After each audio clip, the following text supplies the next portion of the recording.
can do. Because we weren't able to get the stream table close to a large water faucet that we can connect the hose to, we're going to fill the stream table with the buckets.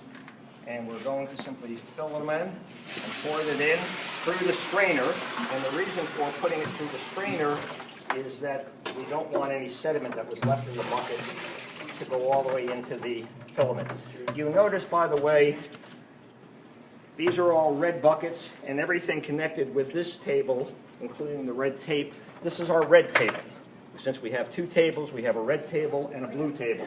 The red table was donated by the Vermont Community Foundation, and the blue table by High Meadows Foundation. In addition to these red buckets, there is one blue bucket with red tape that we keep empty, and we're going to put some clear water in here just so we can rinse off our hands during the whole process, or you can have it for your students to rinse off their hands. Okay, that's it. And we stop? Yep. We put a little bit of blue food coloring into one of the buckets as we filled it up with water, and then we're going to add it into our big reservoir, so this way we'll have a blue river. And perhaps one more bucket will do it. And I did want to mention that if you're seeing this video, you might see this plexiglass up here. Normally you would not use this, especially not with the schools. We're at the Springfield Apple Festival, and we're going to have a large public attendance, and this has helped keep people's hands out. If you're working with your students, chances are you're going to want their hands in there a good amount of the time. And cut. Plugged in our power, and I am turning the knob here that will control how much water comes out, and you can see water is coming out through the standpipe. And if you notice, there are two lines on this, rather through the dissipator, and you notice there are two lines, and we were letting it be a little bit high here to begin with to get it going, and then later we'll probably regulate it so the water flow is somewhere between the two lines. And this will start, it'll take about 10 or 15 minutes or so for it to start getting set up. And then once it's set up, you can pretty much maneuver things fairly easily. But you can already see meanders forming.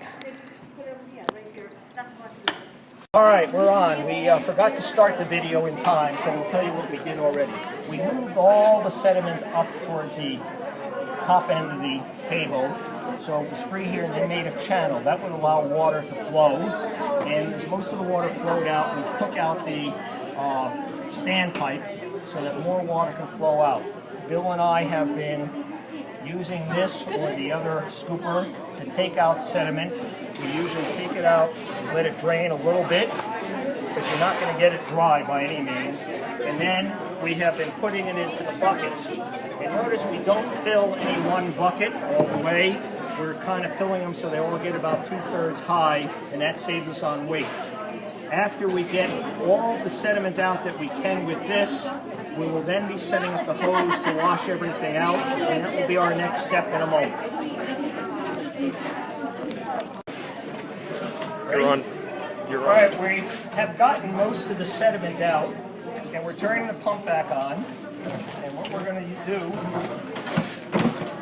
is use this hose to try to drain down the remaining sediment.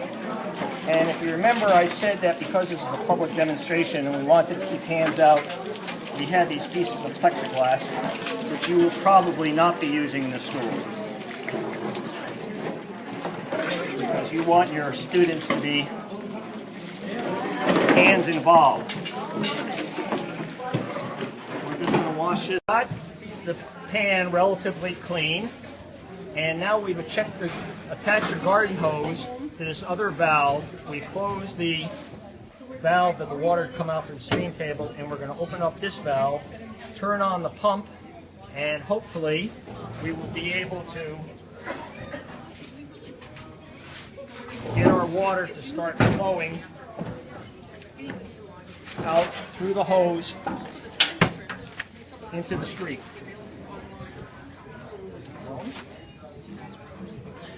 Yes.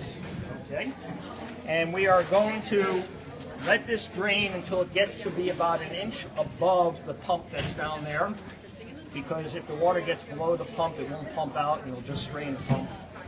And then we will turn off all the power, and this container will then be light enough for 2 people to bring over to the road, and we will drain out the water through a strainer and collect any last sediment, and we'll put the sediment in the buckets, and then we're done.